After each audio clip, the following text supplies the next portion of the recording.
بسم اللہ الرحمن الرحیم۔ صدقہ کس کو دو؟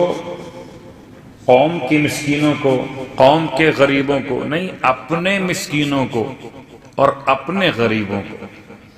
ایک بہت بڑا تعلق ہے لفظ اپنے، اپنائیت سے، کہ آپ دیگر کے ساتھ امداد کیجئے، پورے علاقے میں جا کے تمام کو راشن بانٹیے اور آپ کے اپنے اہل محلہ آپ سے محروم رہ جائیں۔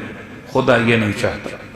تصدقوا علی فقرائکم و مساکنکم، تمہیں چاہیے کہ تم اپنے فقیروں کو، خاندان کے لوگ، فقیر کا مطلب ہمارے ذہن میں ایک نقشہ بن جاتا ہے، اس کے کپڑے پھٹے ہوئے ہوں فقیر ہوگا، اس کے چہرے پر مٹی لگی ہوئی ہو فقیر ہوگا، جس کے ہاتھ ٹوٹا ہوا وہ فقیر ہوگا، جو ہاتھ میں بیساکھی لیے ہوئے چل رہا ہوگا، ایک پاؤں میں جوتا ہوگا ایک میں نہیں ہوگا، یہ فقیر ہوگا۔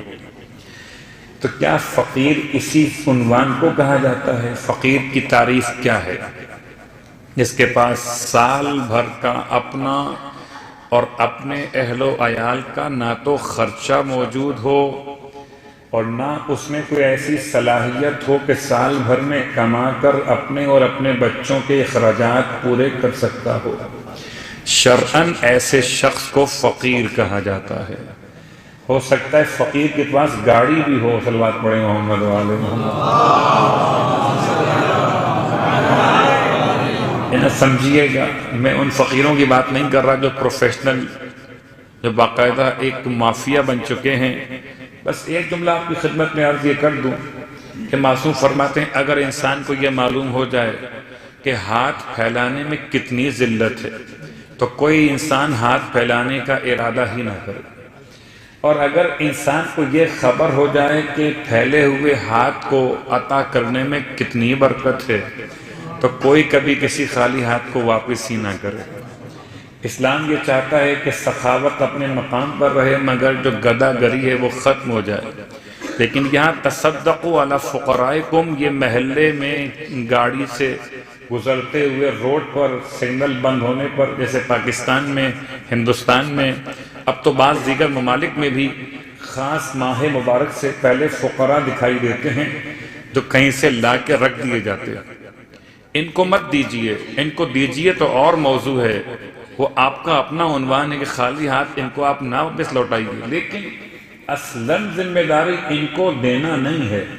تصدقوا علی فقرائکم، آپ کی بہن شادی شدہ ہیں، ان کے شوہر کی تنخواہ بہت کم ہے، بچے ماشاءاللہ اللہ نے عطا کر دیے ہیں تو گزارا مشکل سے ہوتا ہے، فقیر تو نہیں ہے، وہ آپ کی بہن ہے۔ آپ کے بھائی کثیر العیال ہیں، فقیر تو نہیں ہیں مگر آپ کے بھائی ہیں، گزارا بڑی مشکل سے ہوتا ہے، مکان کرائے کا ہے اور کرایہ ادا کرتے کرتے کمر ٹوٹ جاتی ہے۔ یا بعض علاقوں میں بجلی کے بل کے مسائل، گیس کے بل کے مسائل، اتنا مشکلات ہو جاتی ہیں کہ انسان بسا اوقات فقیر سے بدتر حالت میں ہوتا ہے، لیکن سفید پوشی کی بنیاد پر نہ تو وہ ہاتھ پھیلا سکتا ہے اور نہ آپ کا صدقہ و خیرات قبول کر سکتا ہے۔ وہ بھوک سے مر تو سکتا ہے لیکن آپ سے مانگ نہیں سکتا، اگر آپ دینا بھی چاہیں اسے شکل خیرات میں تو قبول نہیں کر سکتا۔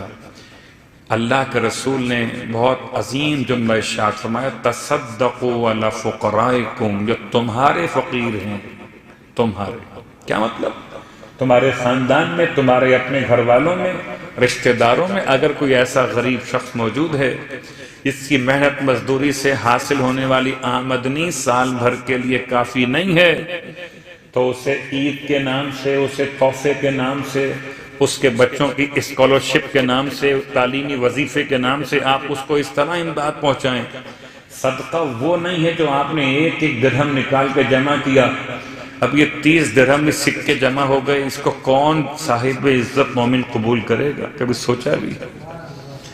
یہ تو صرف آپ کے ہمارے دل کے بہلانے کی بات ہوگا، یہ صدقہ ذلت والا ہے، یہ کسی عزت والے مومن کے لیے نہیں ہو سکتا۔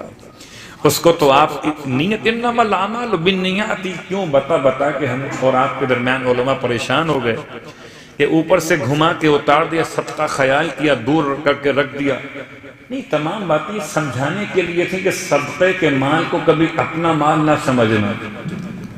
اس لیے ہمارے بزرگوں نے صدقے کے رقم کو اس حد تک اچھوت بنا دیا کہ اس کو ہاتھ نہ لگانے کا مطلب یہ تھا کہ اسے اپنا نہ سمجھنا، کہ کہیں تم اسے خرچ نہ کر بیٹھو، یہ تمہارا مال نہیں، ابھی مال خدا ہے۔